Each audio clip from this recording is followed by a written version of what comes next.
الحمد للہ وکفا وسلام علی عباده الذین اصطفى اما بعد فاعوذ باللہ من الشیطان الرجیم بسم اللہ الرحمن الرحیم وللہ علی الناس حج البیت من استطاع الیہ سبیلا صدق اللہ العظیم وصدق رسولہ النبی الکریم. اللہم صلی علی محمد وعلی آل محمد کما صلیت علی ابراہیم وعلی آل ابراہیم انکا حمید مجید. اللہم بارک علی محمد وعلی آل محمد کما بارکت علی ابراہیم وعلی آل ابراہیم انکا حمید مجید. واجب الاحترام عزیز سامعین، آج جس عنوان پر گفتگو کرنی ہے وہ ہے حج کی فضیلت. یہ چونکہ ذی قعدہ کا مہینہ شروع ہو چکا ہے، تقریباً حاجی لوگ کچھ جا چکے ہیں اور کچھ تیاری کے اندر ہیں. جس طرح کے اسلام کے اندر باقی ارکان ہیں، اسی طرح حج بھی اسلام کے ایک اہم رکن ہے. نماز جس طرح اسلام کا رکن ہے، روزہ جس طرح اسلام کا رکن ہے، زکوٰۃ جس طرح اسلام کا رکن ہے، اسی طرح حج بھی اسلام کا ایک رکن ہے. آج کل ہمارے معاشرے کے اندر بہت ساری غلط فہمیاں ہیں جو حج کے متعلق ہیں، حاجی کے متعلق ہیں، جو حج کی فرضیت کے متعلق ہیں. دیکھو، اللہ رب العزت نے اپنے بندوں کے لیے عبادت کے مختلف طریقے رکھے. ہر ایک طریقے کی اپنی ایک الگ شان ہے، لیکن جو عبادات ہیں ان میں سے بعض وہ عبادات ہیں جن کا تعلق صرف بدن سے ہے، مال سے اس کا تعلق نہیں ہے. جس طرح کہ نماز ہے، روزہ ہے، بدن کے ساتھ بندے کا عبادت کا تعلق ہے. بعض وہ عبادات ہیں جن کا صرف مال کے ساتھ تعلق ہے، جیسے زکوٰۃ ہے، قربانی ہے. بندے کی بدن کو کچھ نہیں ہوتا، جسم کو کچھ نہیں ہوتا. اور بعض وہ عبادات ہیں جن کا تعلق بدن کے ساتھ بھی ہے اور پیسے کے ساتھ بھی ہے، مال کے ساتھ بھی ہے اور بدن کے ساتھ بھی ہے، جسمانی بھی ہے اور مالی بھی ہے. اور ان میں ایک اہم ترین جو عبادت ہے وہ حج کی عبادت ہے. اس کے اندر انسان کا پیسہ بھی لگتا ہے اور انسان کا جسم کی جو انرجی ہے وہ بھی خرچ ہوتی ہے. انسان وہاں دوڑتا ہے، طواف کرتا ہے، بہت سارے مقامات ہیں کہ جو انسان جسمانی مشقت اٹھاتا ہے. لیکن جس طرح کے حج کے اندر مال اور جان دونوں استعمال ہوتے ہیں، اسی طرح کہ مال کو بھی فائدہ ہوتا ہے حج کرنے سے اور انسان کو بھی فائدہ ہوتا ہے حج کرنے سے.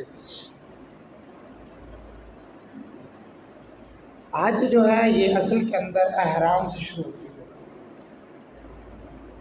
جب ہم احرام باندھتے ہیں تو گویا حج شروع ہو چکا ہے. لیکن احرام کا جو مطلب اور مفہوم میں نے اور آپ نے سمجھ رکھا ہے وہ احرام کا مطلب اور مفہوم نہیں ہے شرعی اعتبار سے. میرے اور آپ کے ذہن کے اندر تو یہ بات ہے کہ صرف ہم نے دو کپڑے باندھنے ہیں، ایک نیچے اور ایک اوپر لینا ہے. لیکن اصل کے اندر احرام کا مطلب یہ ہے کہ جس طرح جس وقت بندے نے احرام باندھ لیا اس وقت بندے کے اوپر بہت ساری چیزیں حرام ہو چکی ہیں. بندہ اپنے اوپر بہت ساری چیزیں حرام کر بیٹھا ہے. اور جب بندہ نیت کر لیتا ہے، تکبیر کہہ دیتا ہے، لبیک اللہم لبیک لا شریک لک لبیک ان الحمد والنعمت لک والملک لا شریک لک، تو اس وقت انسان نہ سلا ہوا کپڑا پہن سکتا ہے، نہ خوشبو لگا سکتا ہے، نہ بال کاٹ سکتا ہے، نہ کٹوا سکتا ہے، اور نہ شکار کر سکتا ہے. بہت ساری چیزیں ایسی ہیں کہ جو حرام باندھنے کے بعد انسان کے اوپر حرام ہو جاتی ہیں. نفسانی خواہشات جائز بھی پوری نہیں کر سکتا، بیوی کے ساتھ بھی ملاپ نہیں کر سکتا جب انسان احرام باندھ لیتا ہے. اصل تو احرام کا مطلب اور مفہوم یہ ہے، جب انسان احرام باندھ لیتا ہے، احرام باندھنے کے بعد سب سے پہلا جو کام ہوتا ہے انسان کا وہ بیت اللہ کا طواف ہے۔ حج ایک ایسی عبادت ہے جو عاشقانہ عبادت ہے، اس کے اندر عقل پیچھے چھوڑ دیتی ہے، عقل نہیں کام کرتی اس عبادت کے اندر۔ اچھا بھائی طواف کر رہے ہیں، بیت اللہ کا طواف ہو رہا ہے، اب آسمان اور بندے کے درمیان کے اندر کوئی چیز حائل نہیں ہے، سخت دھوپ ہے، گرمی ہے، گرمی کے اندر انسان 2 چادریں باندھ کر بیت اللہ کے گرد چکر لگا رہا ہے۔ اب انسان کی عقل کہتی ہے یہ کون سی عبادت ہے، یہ چکر لگانا یہ کون سی عبادت ہے؟ پڑھا لکھا ہے ان پڑھ ہے برابر ہے، تعلیم یافتہ ہے جاہل ہے برابر ہے، غریب ہے مالدار ہے برابر ہے، چادریں بھی دونوں نے ایک ہی طرح کی پہنی ہوئی ہیں، طواف بھی دونوں، چکر دونوں لگا رہے ہیں۔ اب انسان کی عقل کہتی ہے کہ یار طواف سے کیا ہے، چکر لگانے سے کیا ہے، لیکن ادھر اللہ رب العزت کا حکم ہے کہ اگر تم حج کرنا چاہتے ہو، حج کے ارادے سے آئے ہو، عمرے کے ارادے سے آئے ہو، تو پھر تم پہلے بیت اللہ کا طواف کرو۔ بندہ بیت اللہ کا طواف کرتا ہے، اور بیت اللہ کے طواف کے دوران انسان کی دعائیں بھی قبول ہوتی ہیں، اور حدیث پاک کے اندر آتا ہے کہ جو بندہ ملتزم کو پکڑ کر، یعنی کہ جو حجر اسود ہے اور جو بیت اللہ کا دروازہ ہے، جو کعبہ کا دروازہ ہے، اس کے درمیانی جگہ کو پکڑ کر جو بندہ جو مانگے اللہ رب العزت اس کو رد نہیں کرتا۔ اور ویسے بھی اللہ رب العزت نے وہاں پر تو بڑی رحمتیں رکھی ہیں، یقیناً آپ میں سے بہت سارے لوگوں نے حج عمرے کی سعادت حاصل کی ہوگی۔ آپ میری بات کی تصدیق کریں گے کہ انسان جب طواف کرتا ہے، بیت اللہ کے گرد چکر لگاتا ہے، تو انسان کو اتنا لطف آتا ہے کہ یہ لطف انسان کو کسی اور جگہ پر نہیں ملتا۔ بیت اللہ سامنے ہوتا ہے، انسان بیت اللہ کی طرف دیکھتا ہے، دعائیں مانگتا ہے، دعائیں پڑھتا ہے، چکر لگاتا ہے، سخت دھوپ ہے، دکم پیل ہے، گرمی ہے، حبس ہے، سانس بند ہونے کو ہوتی ہے، لیکن انسان گھبراتا نہیں ہے بلکہ خوش ہوتا ہے، اللہ کا شکر ادا کرتا ہے کہ اللہ تیرا شکر ہے کہ تو نے اپنا گھر دکھا دیا۔ اور پھر حجر اسود کا بوسہ لینا، اب انسان کی عقل کہتی ہے کہ ادھر اللہ رب العزت نے خود منع کیا ہے بت پرستی سے، بت پرستی بھی تو یہی ہے نا، بتوں کو پوجنا، ادھر اللہ رب العزت نے منع کیا ہے تم شرک سے باز آ جاؤ، اگر تم شرک کرو گے، پتھروں کو پوجو گے، تم اسلام سے نکل جاؤ گے، اسلام سے خارج ہو جاؤ گے۔ لیکن اس طرف اللہ رب العزت خود حکم دے رہے، خود کہہ رہے ہیں حجر اسود کا بوسہ لو، حجر اسود کا بوسہ لو۔ یہ سارا کا سارا جو نظام ہے اس وجہ سے ہے کہ اس کی نسبت اللہ کی طرف ہے، اللہ کا حکم ہے۔ اصل کے اندر اللہ رب العزت ہمیں یہ بتلانا چاہتے ہیں کہ کوئی بھی چیز ہے اس کے اندر کچھ بھی نہیں ہے، بیت اللہ ہے اس میں کچھ نہیں ہے، حجر اسود ہے اس میں کچھ نہیں ہے، نماز ہے اس میں کچھ نہیں ہے، روزہ ہے کچھ نہیں ہے، زکوٰۃ ہے کچھ نہیں ہے، حج ہے کچھ نہیں ہے، سارا کا سارا بس میرا حکم ہے، جو میرے حکم کے مطابق ہے وہ سب قابل قبول ہے، جو میرے حکم کے مطابق نہیں وہ کچھ بھی نہیں ہے۔ حضرت عمر بن خطاب آئے نا، جب بیت اللہ کا طواف کرتے ہوئے حجر اسود کو بوسہ دینے لگے تو حجر اسود کو خطاب کرتے ہوئے کہا کہ حجر اسود میں سمجھتا ہوں کہ تو پتھر ہے، تو نفع نقصان نہیں دے سکتا، میں آپ کو ہرگز نہ چومتا اگر میں نے اپنے محبوب نبی کریم صلی اللہ علیہ وسلم کو آپ دیکھا نہ ہوتا آپ کو چومتے ہوئے، میں آپ کو کبھی نہیں چومتا۔ یہ نسبت ہے۔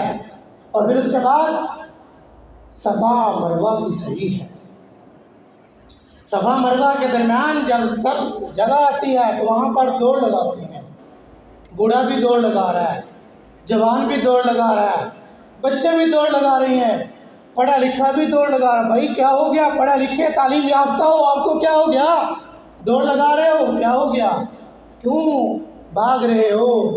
اصل کے اندر اللہ کا حکم ہے یہاں پر دوڑ لگاؤ، یہاں پر دوڑ لگانے کا حکم ہے، دوڑ لگاؤ۔ سمجھدار بھی دوڑ لگاتا ہے، کم عقل بھی دوڑ لگاتا ہے، پڑھا لکھا بھی دوڑ لگاتا ہے، ان پڑھ بھی دوڑ لگاتا ہے، کیونکہ اللہ رب العزت کا حکم ہے، اللہ کے حکم کے اندر خیر ہے، اللہ کے حکم ماننے کے اندر خیر ہے۔ یہ سارا کا سارا اللہ رب العزت نے جو نظام رکھا ہے، اس لیے کہ انسان کی فطرت کے اندر ہے کہ انسان کسی نہ کسی سے عشق کرتا ہے، محبت کرتا ہے۔ اللہ رب العزت چاہتے ہیں کہ میرے بندے مجھ سے محبت کریں، عشق کریں۔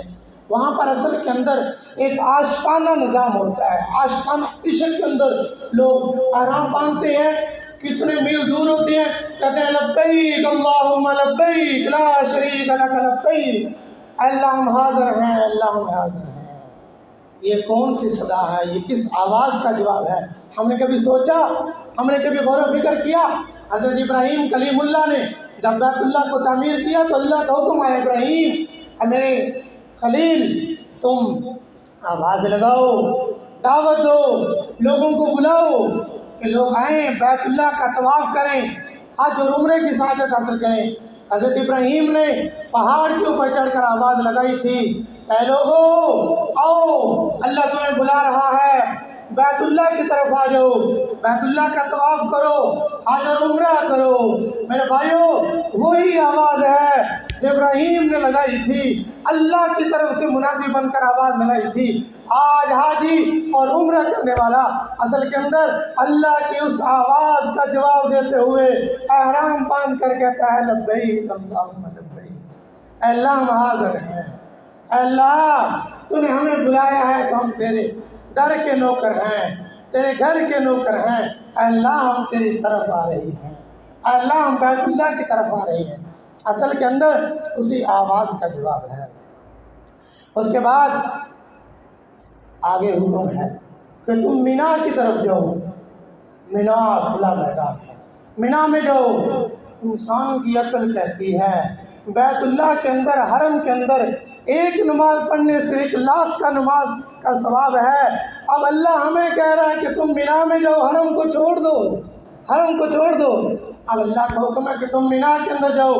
اب جو بندہ یہ کہے کہ نہیں میں مینا میں نہیں جاتا، مینا کے اندر تو ایک نماز کا ثواب وہی مختصر عام نماز اتنا ہوگا، یہاں بیت اللہ کے اندر حرم کے اندر ایک نماز کا ثواب 1,00,000 نماز کے برابر ملے گا، لہذا میں مینا کے اندر نہیں جاتا۔ اللہ کا نافرمان ٹھہرے گا، اللہ کا نافرمان ٹھہرے گا۔ عقل کہتی ہے بندے حرم کے اندر رہے، یہاں پر ثواب زیادہ ہے، مینا میں کیا کرے گا؟ لیکن اللہ یہ بتلا رہا ہے اے بندے تیری عقل کی بات نہیں، تیری عقل کا کام نہیں، بس اصل میرا حکم ہے، میں نے حکم دے دیا، اب تم چلو مینا کے اندر، اب تمہارا کام ہے کہ مینا میں چلے جاؤ۔ مینا کے بعد عرفات کا حکم ہے کہ وہاں سے اب تم عرفات کے اندر جاؤ۔ عرفات کے اندر کیا کرنا ہے؟ 2 نمازوں کو اکٹھا پڑھنا ہے، میدان عرفات ہے۔ شریعت کا حکم یہ ہے ظہر کی نماز ظہر کے وقت کے اندر پڑھو، عصر کی نماز عصر کے وقت کے اندر پڑھو، لیکن اب شریعت نہیں، اب اللہ کا حکم آ گیا، یہ بھی شریعت ہے۔ انسان کی عقل کہتی ہے یہ کیا ہے بھئی، ہم تو اپنے وقت کے اندر نماز پڑھیں گے، لیکن اللہ کہہ رہا ہے کہ تم ظہر اور عصر ظہر کے وقت کے اندر پڑھو اور کھڑے ہو کر تبتی دھوپ کے اندر اللہ سے مانگو، رو رو کے مانگو، وقوف عرفہ کرو۔ اصل کے اندر اللہ یہ بتلانا چاہتا ہے اصل تیری عقل نہیں، اصل کے اندر نماز کے اندر بھی کچھ نہیں اللہ نے رکھا، اصل تو اللہ کا حکم ہے۔ جب اللہ کا حکم تھا ظہر کی نماز ظہر کے وقت کے اندر پڑھو، یہ شریعت تھی۔ اللہ کا حکم تھا عصر کی نماز عصر کے وقت کے اندر پڑھو، یہ شریعت تھی۔ اب اللہ کا حکم آ چکا ہے کہ ظہر اور عصر ایک وقت کے اندر پڑھو۔ اب ظہر کی نماز پڑھ لی، عصر کی پڑھ لی، اب آگے حکم ہے تم آگے چلو۔ کہاں پر جائیں؟ مزدلفہ کے اندر۔ اب مزدلفہ کے اندر کیا کریں بھائی؟ عرفات کے اندر تو کچھ نہ کچھ خیمے لگائے جا سکتے تھے، کچھ نہ کچھ پڑاؤ کیا جا سکتا تھا، اب حکم آ چکا ہے کہ تم مزدلفہ کے اندر جاؤ، وہاں جا کر کیا کرنا ہے؟ تم نے مغرب اور عشاء کی نماز کو اکٹھے پڑھنا ہے، پھر کیا کرنا ہے؟ رات وہاں پر گزارنی ہے۔ تو انسان کی عقل کہتی ہے مزدلفہ کے اندر تو کوئی خیمے بھی نہیں ہے، کوئی عمارت بھی نہیں ہے، کوئی سایہ بھی نہیں ہے، رات گزارنے کا کوئی انتظام بھی نہیں ہے، چلو ہم عرفات کے اندر رات گزار لیتے ہیں، چلو خیموں کا انتظام تو ہے نا، لیکن یہ شخص گناہ گار ٹھہرے گا، چونکہ اب اللہ کا حکم آ چکا ہے۔ کہ تم مزدلفہ کے اندر ہی رہو، مزدلفہ کے اندر رات گزار دی، اب کیا کرنا ہے، اب تم مینا کے اندر چلو۔ مینا میں کیا کرنا ہے بھائی، 3 دن مینا کے اندر قیام کرنا ہے، 3 دن مینا میں رہنا ہے بھائی۔ 3 دن مینا کے اندر رہ کر کیا کرنا ہے، 3 جمرات ہیں، 3 شیطان کے وہ جو جمرات پڑے ہوئے ہیں جمرے، ان کو کنکریاں مارنی ہے، ہر بندہ 7 کنکریاں مارے گا۔ اب انسان کی عقل کہتی ہے یہ کیا شریعت ہے کہ اب کنکریاں مارنی ہے جمرات کو۔ ایک شخص بزرگ ہے، بارش ہے، اب وہ چل نہیں سکتا، بڑی مشکل ہے، اس کو کنکریاں ڈھونڈ رہا ہے، کنکریاں تلاش کر رہا ہے۔ ایک پڑھا لکھا تعلیم یافتہ اپنے آپ کو بہت کچھ سمجھتا ہے، وہ بھی میدان کے اندر سے کنکریاں تلاش کر رہا ہے۔ ایک عالم دین ہے، وہ بھی میدان کے اندر کنکریاں تلاش کر رہا ہے۔ ایک کمشنر صاحب ہے، وہ بھی کنکریاں تلاش کر رہے ہیں۔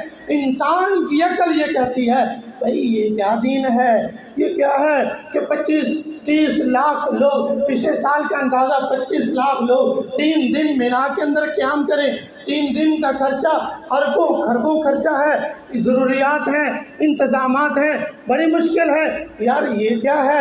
یہی حرم کے اندر وقت گزار لیتے، ایک نماز کا ثواب 1 لاکھ نماز کے برابر ملتا۔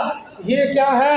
انسان کی عقل کہتی ہے یہ کیا چیز ہے، لاکھوں خرچ کر رہے ہیں، 3 دن ٹھہرے ہوئے ہیں، ان پڑھ پڑھا لکھا سب برابر ہیں، جوان بوڑھا بچہ برابر ہیں، مرد عورت برابر ہیں، اب کیا کریں، کیا کریں؟ انسان کی عقل کہتی ہے یہ نہیں ہونا چاہیے تھا، لیکن اللہ رب العزت کا حکم ہے کہ یہ ہونا ہے، یہ تم نے کرنا ہے۔ اصل کے اندر اللہ ہمیں یہ بتلا رہا ہے، اے میرے بندو تمہاری عقل کے اندر کچھ نہیں ہے، تمہاری عبادات کے اندر کچھ نہیں ہے، اصل تو میرا حکم ہے۔ جہاں پر جو میرا حکم آ گیا، اے میرے بندے تیرا کام ہے بس لبیک ہے، وہ میرے حکم کو کر گزر۔ اصل تو اللہ رب العزت کا حکم ہے، لیکن حج ایک ایسا فریضہ ہے، اگر میں یہ کہوں آج کے ہمارے معاشرے کے اندر حج جیسے عظیم رکن کو اہمیت نہیں دی جا رہی، اس کے اندر میں واللہ جھوٹا نہیں ہوں گا، بہت ساری چیزیں ایسی ہیں جو میں نے اور آپ نے اپنے ذہنوں کے اندر بٹھا رکھی ہیں، لیکن شریعت کا، اسلام کا اس کے ساتھ کوئی تعلق نہیں ہے۔ جس طرح کہ ہمارے عرف کے اندر یہ بات مشہور ہے، جب بوڑھے ہوں گے، جب عمر کا تقاضا ہوگا، حج ادا کریں گے۔ نہیں نہیں میرے بھائیو، اللہ کا قرآن یہ کہہ رہا ہے وَلِلَّهِ عَلَى النَّاسِ حِجُّ الْبَيْتِ مَنِ اسْتَطَاعَ إِلَيْهِ سَبِيلًا، جس کا مفہوم یہ ہے کہ میرے بندو جب تم صاحب استطاعت ہو جاؤ، تم پر حج فرض ہو چکا، تم حج ادا کرو۔ کس شریعت کی کتاب کے اندر لکھا ہے جب تمہاری داڑھی کے بال سفید ہو جائیں گے، جب تم بزرگ ہو جاؤ گے، جب تمہارے اعضاء کمزور ہو جائیں گے، جب تمہاری کمر کے اندر درد شروع ہو جائے گا، جب تمہاری بینائی کم ہو جائے گی، حج تمہارے اوپر اس وقت فرض ہوگا؟ نہیں نہیں، اصل تو حج ہے ہی جوانی کا ہے، جوانی کا ہے، وہ تو عبادت ہی جوانی کی ہے، وہاں تو بہت ساری دوڑ ہے، وہاں تو بہت سارا پیدل سفر ہے، وہاں تو بہت ساری مشکلات ہیں، بوڑھے شخص کے لیے تو ویسے مشکل ہے، اصل تو یہ عبادت ہی جوانی کی ہے۔ ایک غلط فہمی میرے اور آپ کے معاشرے کے اندر یہ ہے، دوسری غلط فہمی میرے اور آپ کے معاشرے کے اندر یہ ہے، جب تک والدین حج نہیں کریں گے، والدین حج نہیں کریں گے، بیٹا حج نہیں کر سکتا، بیٹی حج نہیں کر سکتی۔ کس کتاب میں لکھا ہے؟ کون سی شریعت کہتی ہے؟ کس اسلام نے ہمیں یہ بتلایا ہے کہ تمہارے والدین صاحب استطاعت نہیں، بیٹا بالغ ہے، صاحب استطاعت ہو چکا ہے، اب اس کے اوپر حج فرض نہیں، والد پہلے حج کرے گا، والدہ پہلے حج کرے گی، پھر یہ حج کا پابند ہوگا؟ نہیں نہیں، یہ غلط فہمی ہے۔ جو بالغ بچہ بچی صاحب استطاعت ہو چکے ہیں، اور اس کے اوپر حج فرض ہو چکا ہے، جتنی تاخیر کریں گے موجب گناہ ٹھہریں گے۔ اور یاد رکھنا، اگر اس سال صاحب استطاعت تھا، حج فرض تھا، حج نہ کیا، اگلے سال فوت ہو چکا، گناہ کی حالت کے اندر دنیا سے چلا گیا۔ یہ تو ایسے ہے جیسے ہم میں سے کوئی آدمی یہ کہے کہ بھائی، جس طرح کہ ہمارے معاشرے کے اندر ایک اور غلط فہمی ہے، بھائی بیٹے ہیں بیٹیاں ہیں، ان کا نکاح کریں گے، ان کی شادی کریں گے، پھر ہمارے اوپر حج فرض ہوگا۔ اسلام کی کس کتاب میں لکھا ہے تمہاری بیٹی ہے، تمہارا بیٹا ہے، تم اس کا فرض پہلے ادا کرو، حج کا فرض بعد کے اندر ادا کرو؟ کیا کوئی عقل مند انسان یہ دعویٰ کرتا ہے کہ میں نماز اس وقت تک نہیں پڑھوں گا جب تک میری بیٹی کا نکاح نہ ہو جائے، میں روزہ اس وقت تک نہیں رکھوں گا جب تک میرے بیٹے کا نکاح نہ ہو جائے؟ جب تم نماز کو اہمیت دیتے ہو، اسلام کا رکن سمجھ کر اس کو ادا کرتے ہو، یاد رکھنا میرے بھائیو، حج بھی اسلام کا رکن ہے۔ جس طرح نماز فرض ہے اسی طرح حج فرض ہے۔ بچے بچیاں پڑھ رہے ہیں، کوئی پلاننگ نہیں ہے، کوئی پروگرام نہیں ہے نکاح کا، لیکن ذہن کے اندر یہ بات بٹھائی ہوئی ہے بچے بچیاں ہیں، ان کا نکاح کریں گے تو حج فرض ہوگا۔ ایک صاحب ہمیں بزرگ کہنے لگے، اس نے 22 حج کیے، 22 حج۔ ہمیں کہنے لگے جب عمرے پہ جانے لگے ان سے پہلے تو کہنے لگے مولانا آپ عمرے پہ نہ جائیں، آپ ڈائریکٹ حج ادا کریں۔ میں نے کہا کیا؟ کیوں؟ اس کی وجہ کیا ہے؟ اللہ نے ہمت دی ہے تو کیا حج کے لیے ہم رک جائیں؟ تو کہنے لگے کہ اگر تم عمرہ کرو گے نا تمہارے اوپر حج فرض ہو جائے گا۔ میں نے کہا واہ واہ شاباش، یہ کہاں سے شریعت آ گئی؟ عمرہ کرو گے حج فرض ہو جائے گا؟ بھائیو، جس کی اللہ نے ہمت دی ہے نا اس کے اندر تاخیر نہ کرو، حج کو بلا وجہ مؤخر نہ کرو، اپنی زندگی کے آگے اگلے لمحات پر نہ لے جاؤ۔ اگر اللہ رب العزت کی طرف سے استطاعت ہو چکی ہے، ہمت اللہ نے دی ہے، ہمت کتنی ہے؟ اتنا انسان کے پاس مال ہو کہ انسان اپنے حج کی ضروریات پوری کر لے، وہاں کے اخراجات پورے کر لے، اور جب حج سے واپس نہ آ جائے، جتنا وقت ہے 40 دن ہے، 1.5 ماہ ہے، 2 ماہ ہے، جتنا وقت ہے گھر کا نظام چلتا رہے، جس بندے کے پاس اتنا مال ہے نا اس کے اوپر حج فرض ہے بس۔ باقی ساری کی ساری طویلیں ہیں، ہم جس طرح بھی جان چھڑا لیں اپنی، ہم فقط جان چھڑائیں گے، اسلام ہمیں نہیں چھوڑے گا۔ بس اگر اللہ نے ہمت دی ہے ابھی سے نیت کریں، اس سال اگر وقت ہے تو اس سال ارادہ کریں، اگر اس سال وقت نہیں ہے، کچھ عذر ہے تو اگلے سال پہ لے جائیں، لیکن زیادہ لمبا نہ لے جائیں۔ کوشش کریں گے نا انشاءاللہ، ارادہ کریں۔ کوئی بھی آج تک حج اور عمرے کی وجہ سے مفلس نہیں ہوا، فقیر نہیں ہوا، پریشان نہ ہو کہ ہمارا مال لگ جائے گا، ہم نہ اللہ کے راستے میں لگے گا۔ اللہ رب العزت جو بقایا اس کے اندر برکت ڈالے گا۔ اللہ رب العزت سے دعا جو کچھ کہا گیا مجھے توفیق نصیب فرمائے، آمین۔